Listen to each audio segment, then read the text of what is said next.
Good morning. It's Wednesday, August 27th. And this morning I want to talk to you about an unusual situation that has occurred in the United States. And this situation deals with, I don't know whether I want to call it a parasite or something. It's called the screwworm. And the U.S. has confirmed its first human case of the New World screwworm. And what is it? The screwworm is a type of blue-gray blowfly and looks very similar to the black flies found in the United States. The difference is that screwworms, specifically females, lay their eggs in live animals, usually in a wound or another entry point like a nasal cavity. It also feeds on the flesh of living animals, typically cattle. Cases of it feeding on humans is extremely rare, but it did occur just recently.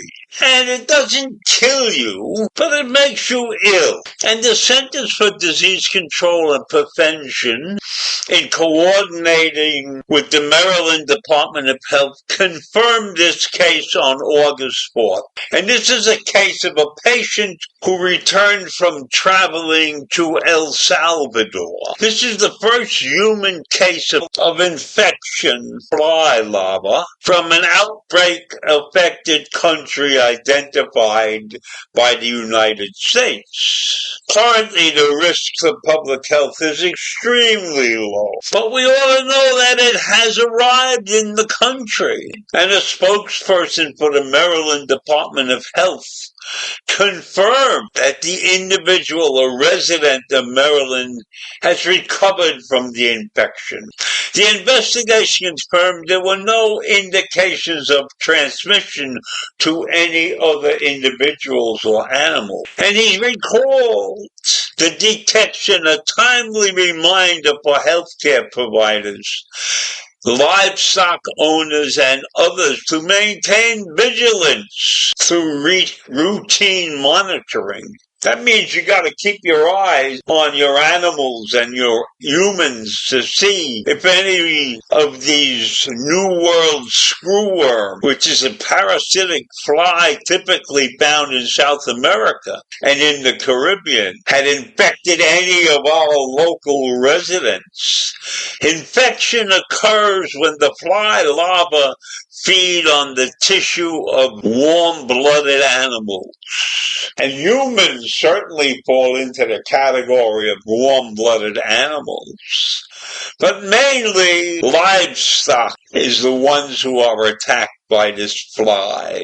It's a and its larva does the damage. That's according to a professor of entomology from North Carolina State University. He says infestation in humans can be quite painful, and they can kill people if they're not properly treated in quick fashion. So I don't know that we're in danger in any way, shape, or form. But if this infestation starts, it will attract more flies that lay more eggs. And depending upon where the wound is, the maggots can make their way to vulnerable tissue like the brain, or the wound can get quite big, and then you get sepsis. So this is a minor issue right now, but it's something that we have to consider. It can be contagious, according to one of the experts in the field. But right now, it's well under control. But we ought to recognize the fact that the screwworm exists, and it poses a bigger risk to livestock than to human. And there is a series of steps which will eliminate the threat, and those steps were taken about 20 or 30 years ago, and maybe they're going to have to be taken again. So we've got a little thing to worry about, perhaps, the new world screwworm. So if anything that flies comes near you, think about that, although it's highly unlikely. So I leave you with an interesting situation that has occurred, but it's well under control. So have a great day. Bye.